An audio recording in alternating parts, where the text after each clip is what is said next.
ये types of friction समझाने के लिए है। फ्रिक्शन एक कंफ्यूजिंग चीज़ है, specially in the terms of direction. तो मैं स्टार्ट करता हूँ।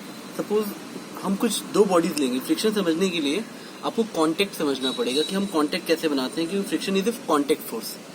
अब देखो, फॉर एग्जांपल मैंने इस शार्पनर को यहाँ रख दिया और एक तरह से पुश किया।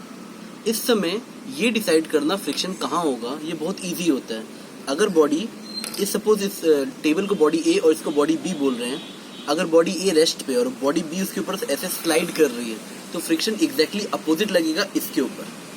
बट प्लीज आप ऐसे सोचिए कि जरा ये जो बॉडी है आपकी, जब ये आगे बढ़ रही है और इस पे फ्रिक्शन पीछे लग रहा है, एट द सेम टाइम ये बॉडी नीचे वाली बॉडी पे फ्रिक्शन आगे की तरफ लगा रही है। तो आपको ये भी देखना पड़ेगा फ्रिक्शन किसके ऊपर पूछा गया है। अब देखिए, इसमें डायरेक्शन निकालना काफी इजी रहा। बॉडी आगे जा रही है, फ्रिक्शन पीछे लग रहा है। उसका मैग्नीट्यूड कितना आता है वो डिपेंड करेगा इन दोनों के बीच में, कांटेक्ट दोनों जिस टाइप के हैं उसके बीच में मटेरियल कैसा है और ये नॉर्मल रिएक्शन कितना देगा।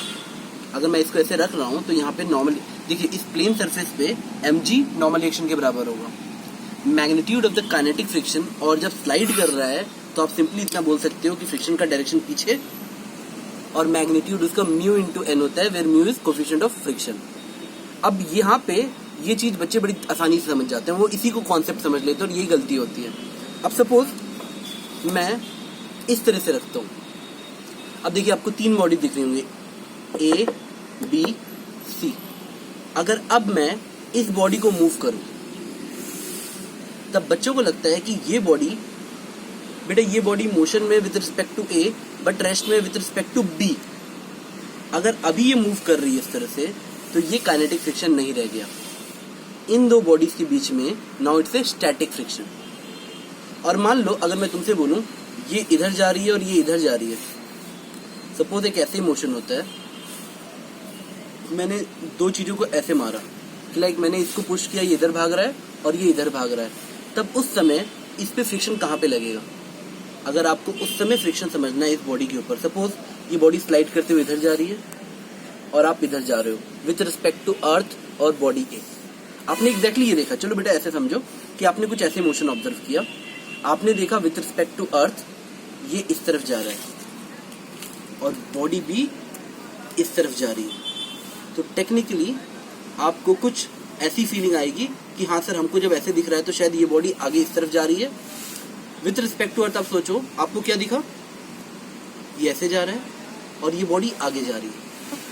अब मैं आप लोगों से पूछता हूँ कि अगर मुझे फ्रिक्शन बताना है बेटा, तो ये सोचो कि इस समय हमें फ्रिक्शन अर्थ के रिस्पेक्ट से नहीं देख के मिलेगा, हमें फ्रिक्शन इसके रिस्पेक्ट में मिलेगा। मुझे जो वेलोसिटी है at the point of contact with respect to body B निकालनी पड़ेगी, और जो भी velocity with respect to B आएगी फ्रिक्शन उसके अपोजिट लगेगा और उसकी वैल्यू म्यू इनटू एन होगी।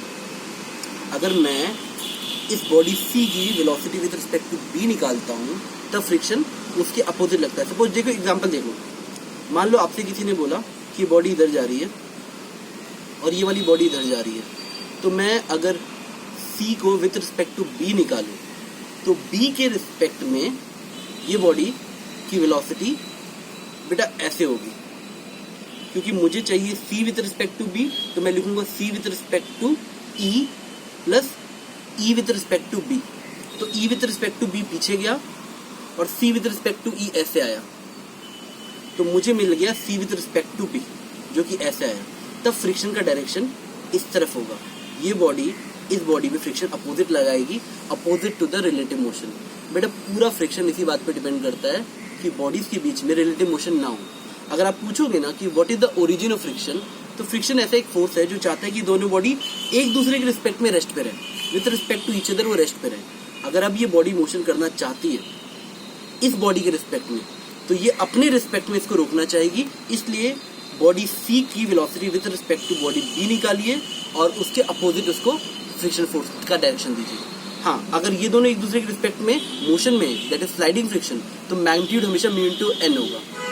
यानी अगर आपको रिलेटिव मोशन समझ आ गया कि दो बॉडीज के बीच में रिलेटिव मोशन हो रहा है, तब पिक्चर आता है स्लाइडिंग या काइनेटिक फ्रिक्शन का, और तब मैग्नीट्यूड म्यू इनटू एन होगा, पर डायरेक्शन डिपेंड करेगा कि उन दोनों के बीच में रिलेटिव वेलोसिटी क्या है। देखो बेटा, जब आपने फर्स्ट केस लिया था तब इसके रिस्पेक्ट में आप ऐसे ही जा रहे हो, तब फ्रिक्शन लेना बहुत इजी हो गया था, सब बच्चों को तुरंत समझ आ जाता है।